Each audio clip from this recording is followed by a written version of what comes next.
Social മീഡിയയിൽ house വാമിങ്ങിന് മുമ്പേയും house വാമിങ്ങിനും നീ സാരി അല്ലല്ലോ ഇട്ടത് പാന്റ് ഇട്ടതുകൊണ്ട് ഭാഗ്യമായി, അല്ലെങ്കിൽ പണി കിട്ടും. കാരണം ഇത് ട്രാൻസ്പെറന്റ് ഗ്ലാസ് ബ്രിഡ്ജ് ആണ്.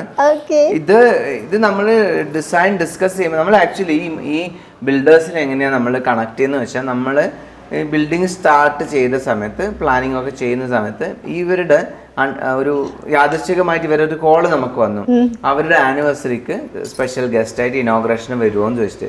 അങ്ങനെ പോയി അവരുടെ പ്രസന്റേഷനും, അവർ ഇന്റർനാഷണൽ ബ്രാൻഡാണ്, ദുബായിലൊക്കെ അവർക്ക് മോട്ടിഫിന്. അപ്പോൾ അവരുടെ പ്രസന്റേഷനും അവരുടെ ഒരു വിഷനും ഒക്കെ കണ്ടപ്പം നമുക്ക് പറ്റിയ ആൾക്കാരാണ്. ആ ഒരു ഐഡിയാസ് ഭയങ്കരമാണ്, അവർ എക്സ്പ്ലെയിൻ ചെയ്യുന്നതും ചെയ്യുന്നതൊക്കെ. അങ്ങനെയാണ് നമ്മൾ അവർക്ക് കൊടുത്തത്. അപ്പം അവർ കൊടുത്തപ്പോൾ തന്നെ അവർ പറഞ്ഞു, നമ്മൾ ഒരു സ്റ്റോറി ഇങ്ങനെ പറഞ്ഞപ്പോൾ അവർ പറഞ്ഞു നമുക്കിത് നൈസായിട്ട് ചെയ്യാം. അവർ ഭയങ്കര വെൽക്കമിങ് ആണ്.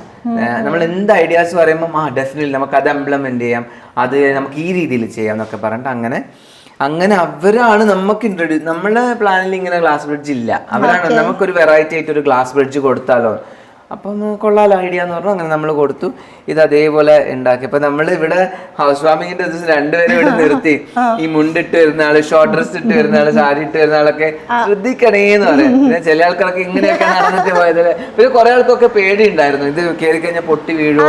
പൊട്ടൊന്നുമില്ല, ഇത് ഡബിൾ ലെയർഡ്, അതിനെന്തോ പറയുമല്ലേ ഈ ഗ്ലാസ്സിന്, ഇത് അങ്ങനെയുള്ള ഗ്ലാസ് ആണ്, നല്ല സ്ട്രോങ് ആയിട്ടുള്ള ഗ്ലാസ് ആണ്. പിന്നെ ഇതിലൂടെ ഇങ്ങനെ നടന്നു പോയി കഴിഞ്ഞാൽ നമുക്ക് അല്ല പേടിക്കണ്ട, ലൂസുള്ള വേണ്ട കേട്ടോ അല്ലേ. താഴത്തൊന്ന് നോക്കിക്കോ, ആരും ഇല്ല താഴത്ത്. മിയക്ക് പേടിയാ, മിയക്ക് പേടിയാ, മിയ ഭയങ്കര പേടിയാ, മിയ ഇങ്ങോട്ട് വരില്ല. അയ്യോടാ.